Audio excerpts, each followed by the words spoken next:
Bonjour les amis et bienvenue à Mi Corazón de Mujer. Je suis ravie de vous retrouver pour ce nouveau partage. Si vous ne faites pas encore partie de nos abonnés, je vous invite à vous connecter sur notre page Facebook, sur YouTube, éventuellement sur Instagram, afin de vous abonner. Ainsi, vous recevrez toutes les notifications des prochaines vidéos. Aujourd'hui, j'ai eu à cœur de partager avec vous un nouveau thème que j'ai intitulé « Qui est-il pour toi ?» Qui est Jésus pour toi? Lui as-tu confié ton cœur et toute ta vie pour qu'il soit pour toi ton Seigneur, ton Sauveur personnel? Ou est-il uniquement une victime expiatoire pour tes péchés? Nous lisons dans Jean 17, verset 3, où il est écrit « La vie éternelle, c'est qu'ils te connaissent, toi, le seul vrai Dieu, et celui que tu as envoyé, Jésus-Christ. » Dans Exode 18, verset 20, Dieu parle à Moïse. Il lui demande de faire connaître aux gens les lois et les enseignements de Dieu. Il dit à Moïse que tu dois leur montrer le chemin à suivre et la vie qu'ils doivent mener. Vous savez, dans la Bible, la définition du verbe connaître, c'est d'avoir une relation avec une personne. La question qu'on peut se poser aujourd'hui, est-ce que nous connaissons ce que nous devons faire? Est-ce que nous connaissons le chemin à suivre? Est-ce que nous connaissons les attentes de Dieu vis-à-vis de nous? Parce que c'est ce que Dieu demande à Moïse de transmettre, de faire connaître à son peuple. Donc, il est tout à fait normal qu'on se pose aussi cette même question. Est-ce que je sais ce que je dois faire? Est-ce que je connais le chemin à suivre? Est-ce que je connais ce que Dieu attend de moi? C'est des moments où on a besoin de s'asseoir et se poser ces questions. Je n'ai pas dit qu'en se posant ce genre de questions, qu'on aurait forcément des réponses tout de suite. Et celui qui possède des réponses, c'est Dieu, bien sûr. Et il ne nous a pas laissés seuls, il nous a donné le Saint-Esprit qui vit en nous, puisque nous sommes devenus son temple. Donc, par la présence du Saint-Esprit en nous, nous sommes en mesure, si nous nous confions à lui, il peut nous révéler le chemin à suivre, il peut nous révéler ce que Dieu attend de nous, et c'est lui, bien sûr, qui nous montre la voie à suivre. Dans Jean 14, 6, le Seigneur dit « C'est moi qui suis le chemin,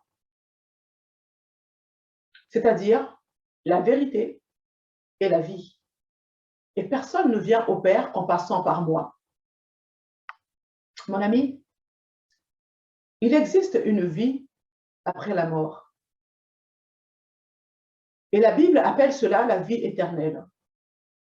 Donc, il est évident que s'il existe une vie éternelle, il existe également une mort éternelle.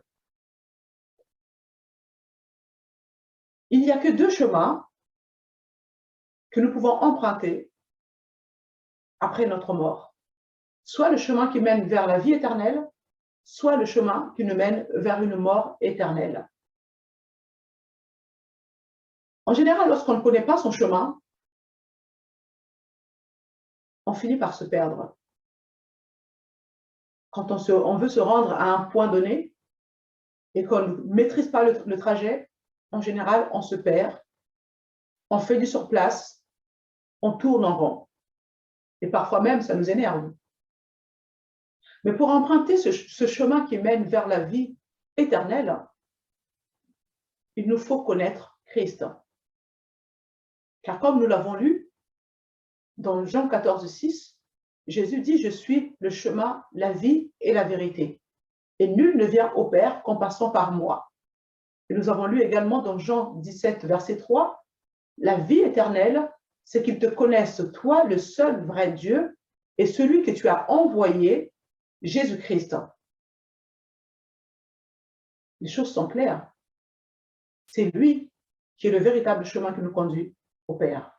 C'est lui qui est la vie éternelle, qui nous donne la vie éternelle. Dans Jean 17, verset 17, il est écrit que la parole de Dieu est la vérité. La parole de Dieu est également une lampe qui éclaire nos pas, une lumière sur notre route. Mon ami, sans Christ, tu es dans les ténèbres. Tu fais du surplace et tu te diriges vers une mort certaine. Si tu ne connais pas encore Christ de façon personnelle, ben mon ami, c'est le moment de le rechercher. C'est le moment de chercher à connaître Jésus. Pas simplement de façon intellectuelle. Pas simplement comme Jésus comme étant un personnage historique. Ou simplement Jésus comme étant un prophète. Il est beaucoup plus que ça. Il s'agit vraiment de chercher à avoir une relation avec la personne de Jésus-Christ, une relation personnelle, développer cette intimité avec lui. C'est le désir de notre Seigneur pour nous. Il souhaite partager notre vie. Il souhaite qu'on puisse l'associer à tout ce que nous faisons. Non pas pour nous contrôler, bien au contraire. Il est là pour nous guider, il est là pour nous éclairer, il est là pour nous aider, il est là pour prendre soin de nous. Et pour cela, il nous faut développer cette intimité avec Jésus-Christ. La relation personnelle avec Jésus. Si tu veux accéder à Dieu, si tu veux connaître Dieu dans la vérité, alors tu as besoin d'inviter Jésus-Christ dans ton cœur avec sincérité. Parce que tu sais, dans le psaume 134, verset 4, je paraphrase, il est écrit qu'avant même qu'on ouvre la bouche, le Seigneur sait déjà ce que nous allons dire. Donc, on n'a aucun intérêt à être faux ou fausse devant le Seigneur. Il sait toutes choses d'avance. Il nous connaît dans les moindres recoins. Et c'est pourquoi nous devons avoir cette crainte de Dieu. On ne peut pas venir devant Jésus-Christ avec le faux semblant, avec des mensonges, avec des choses cachées dans le cœur. C'est perdre du temps. C'est se voiler la face soi-même. Parce que Jésus, qui est Dieu, il nous connaît parfaitement. Il sait toutes choses avant même qu'on ouvre la bouche. Waouh! Ça devrait nous pousser à avoir cette crainte, ce respect profond devant le Seigneur. Et pour inviter Jésus-Christ dans sa vie, dans son cœur, pas besoin d'aller à l'église pour cela. Depuis ta chambre, tu peux le faire. Dis-lui simplement, Seigneur Jésus, si tu existes, je veux te connaître. Révèle-toi à moi. Révèle-toi parce que je veux te connaître. Il y a certaines personnes qui se disent, oh ben Jésus, ok, c'est juste le Dieu des chrétiens. Jésus, oh ben c'était juste un prophète. Jésus, oh, c'est celui qui est venu mourir à la croix. Mais rien de plus. Pour eux, ça reste juste une histoire. Jésus, c'est un personnage historique. Donc, ils ne le connaissent pas. Souvent, on est enseigné par des hommes, mais ces hommes-là, eux-mêmes, ont été enseignés par d'autres personnes. Donc, s'ils n'ont pas reçu la bonne information, bien évidemment, ils vont nous transmettre ce qu'ils ont reçu. D'où l'importance parfois de faire la recherche par soi-même et de découvrir la vérité par soi-même, sans avoir une influence extérieure. Simplement, activer cette soif de connaître le Seigneur et de chercher. Et le Saint-Esprit qui sait lire dans nos cœurs, lorsqu'il voit que nous sommes vraiment assoiffés, que nous voulons connaître la vérité, il se révélera. Il nous révélera la vérité. Il est l'esprit de vérité. Le Saint-Esprit est celui qui nous conduit dans toute la vérité. Il nous montre la voie à suivre. Il nous révèle des choses cachées. Il est celui qui ôte le voile de notre intelligence pour nous permettre de voir les choses telles qu'elles sont dans la réalité spirituelle. Ne reste pas, ne t'appuie pas simplement sur ce que tu as pu entendre des autres concernant la vie de Jésus. Cherche à connaître la vérité par tes propres moyens. Sois sincère dans ta démarche. Demande au Saint-Esprit de se révéler à toi, de te révéler la vérité, car c'est lui l'esprit de vérité. C'est lui qui te montre la voie à suivre. Tu sais, parfois, lorsqu'on fait face, lorsqu'on entend parler d'une personne, parfois, on se retrouve face à des gens qui vont nous dresser un portrait très négatif de la personne. Bien évidemment, nous, on ne connaît pas la personne, mais on est entouré des personnes qui vont nous dresser un tableau, mais tellement négatif, que parfois, ce même discours peut nous influencer, à nous pousser même à adopter cette même attitude vis-à-vis de la personne, alors qu'on ne la connaît même pas. Puis vient un moment où nous avons l'occasion de nous retrouver face à face avec cette personne, et on apprend à discuter avec la personne, on apprend à la découvrir, et là, finalement, on réalise que le discours que les autres ont tenu par rapport à cette personne était complètement erroné. Raison pour laquelle il ne faut pas dire oui et amen au oui dire des autres. Cherche à découvrir la vérité par toi-même. Dans Colossiens 1, verset 12 à 15, il est écrit « Remerciez avec joie Dieu le Père. Il vous a rendu capable d'avoir part au bien qu'il réserve aux personnes qui lui appartiennent pour vivre dans la lumière.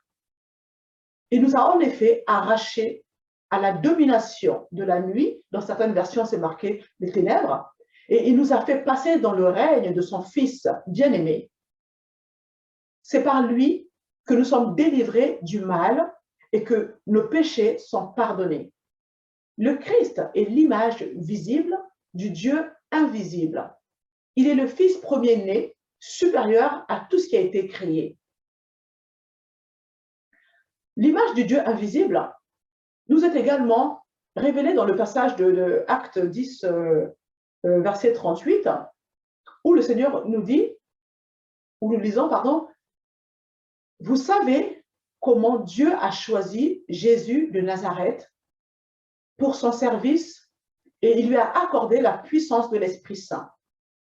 Vous savez aussi comment Jésus a parcouru le pays en faisant le bien et en guérissant tous ceux qui étaient sous l'emprise du diable, car Dieu était avec lui. »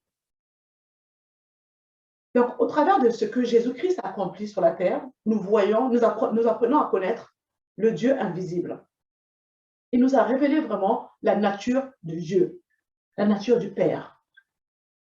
Certes, nous ne voyons pas Dieu, il est un esprit, mais au travers de Jésus-Christ, nous pouvons percevoir qui est Dieu. Dieu n'est pas l'auteur du mal ou des catastrophes. Parce que souvent, nous nous disons, mais si Dieu existe, pourquoi il y a de telles catastrophes? Pourquoi il y a ceci? Pourquoi il y a cela? Dieu n'est pas l'auteur du mal. Nous venons de le lire. Jésus, il faisait du bien à tout le monde. Il allait de lieu en lieu, faisant du bien à tout le monde, guérissant ceux qui étaient sous l'emprise de l'ennemi, guérissant les malades, etc., libérant les captifs, etc., parce que Dieu était avec lui.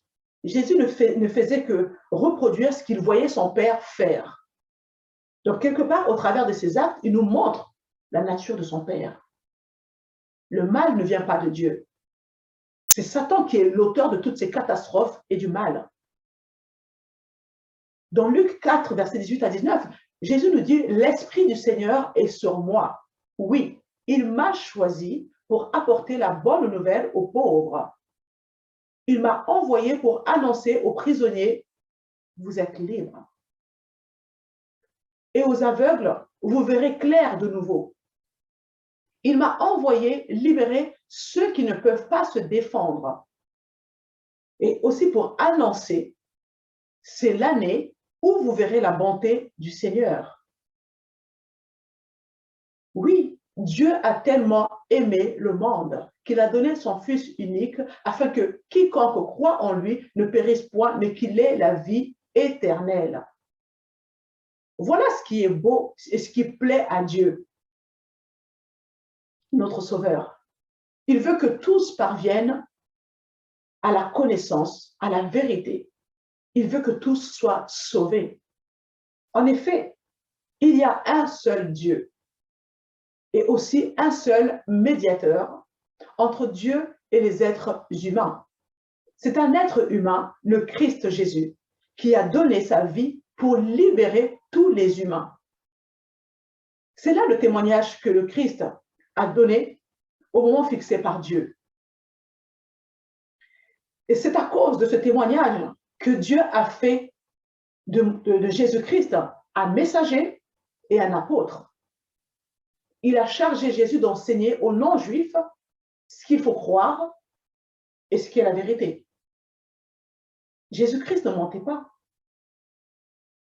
Jésus-Christ est pour nous tout ce que nous voulons qu'il soit.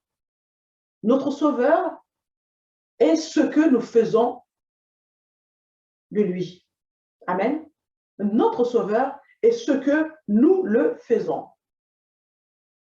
La mission de Jésus-Christ sur la terre a été de nous sauver de nos péchés. Souvenez-vous, lorsque l'ange s'est présenté à la Vierge Marie, en lui annonçant qu'elle allait avoir un enfant qu'on appellerait Jésus, il dit, celui-ci délivrera le peuple de ses péchés. Jésus est venu nous délivrer de tous nos péchés. Il est venu ôter le péché de l'humanité entière. Plus nous prenons connaissance, plus nous réalisons la grâce imméritée de Dieu pour nous, plus nous l'aimons et mieux nous le servons. Jésus n'est pas simplement une victime expiatoire pour nos péchés. Christ est notre chemin et nous marchons en lui. Il est notre vérité et nous embrassons cette vérité. Il est notre vie. Nous vivons en lui. Il est notre Seigneur. Nous le choisissons pour qu'il puisse régner sur nous. C'est un choix. Il est notre maître. Et bien évidemment, nous avons soif de le servir. Il est notre docteur. Il nous introduit dans les voies du salut. Il est notre prophète. Il nous révèle l'avenir. Il est notre prêtre, lui qui se tient devant Dieu pour intercéder en notre faveur. Il est notre avocat. Il est celui qui défend nos intérêts. Bien évidemment, il est notre sauveur et il nous sauve jusqu'aux extrémités de la terre. Il est notre racine, nous croissons en lui. Il est le pain de vie. Nous nous nourrissons de lui. Il est le bon berger qui nous conduit vers des verts pâturages. Il est le vrai cep et nous demeurons en lui. Il est l'eau vive qui nous désaltère. Il est le plus beau des fils des hommes et nous l'admirons plus que tous les autres. Il est l'éclat de la gloire du Père. Il est l'éclat de la gloire du Père. Il est l'image, l'empreinte même de sa personne. Et nous nous efforçons de refléter son image. Il est le soutien en toutes choses. Et c'est en lui que nous nous reposons. Il est notre sagesse. Nous sommes guidés par lui. Il est notre justice.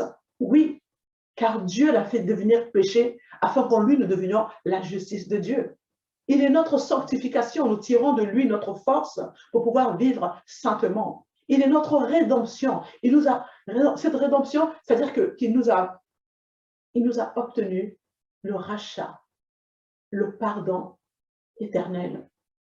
Il est notre médecin, lui qui nous guérit de toutes nos maladies. Il est l'ami fidèle. Il est celui qui nous aide dans nos besoins. Il est le frère qui nous encourage dans toutes nos détresses. Jésus-Christ n'est pas simplement un personnage historique. Il est ce que tu veux qu'il soit dans ta vie. La Bible nous montre tellement de facettes de Jésus-Christ. Mon ami, tu dois t'approprier toutes ces qualités de Jésus-Christ et le proclamer, le déclarer dans ta vie. Jésus-Christ est ma sanctification. Jésus-Christ est ma raison d'être. Jésus-Christ est mon avenir. Je suis devenu le temple du Saint-Esprit. Je suis un avec lui. Je possède la pensée de Christ. Jésus, il y a tellement de choses à déclarer sur ta propre vie concernant notre Sauveur. Il y a tellement de choses. Il est le bon berger. Il reconnaît ses brebis par leurs imperfections. tous autant que nous sommes nombreuses à lui appartenir.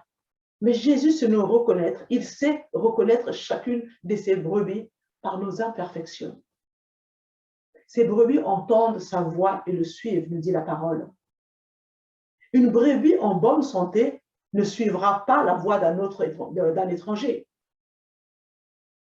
Elle saura reconnaître, elle aura le discernement de reconnaître la voix de son maître. Mais une brebis malade, elle sera prête à suivre le premier docteur qui se présente. Oui, il en est de même pour nous chrétiennes. Lorsque nous sommes malades, nous n'avons plus le discernement. Nous aspirons simplement à obtenir la guérison. Donc le premier médecin qui se présente, on le suit. Satan rôde comme un lion rougissant, cherchant qui dévorer. Oui, il est capable de venir mettre un faux berger devant ta face. Et comme tu es malade, tu risques de le suivre. Tu ne sauras pas reconnaître la voix du bon berger. Jésus-Christ est le chemin, la vie et la vérité. Nul ne vient au Père qu'en passant par lui. Le Seigneur Jésus te veut entièrement pour lui. Il veut ton cœur. Il veut ton cœur. Tu existes pour Dieu. Dieu t'a créé pour lui-même. Ce qui signifie que c'est uniquement en lui que tu peux vivre une vie épanouie et heureuse. Ne tourne pas en rond. Ne perds pas du temps.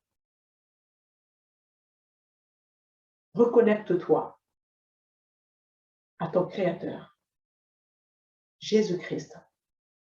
Je prie afin que le Saint-Esprit illumine les yeux de ton cœur, afin que tu saches quelle est l'espérance qui s'attache à ton appel. En Christ Jésus, tu es béni.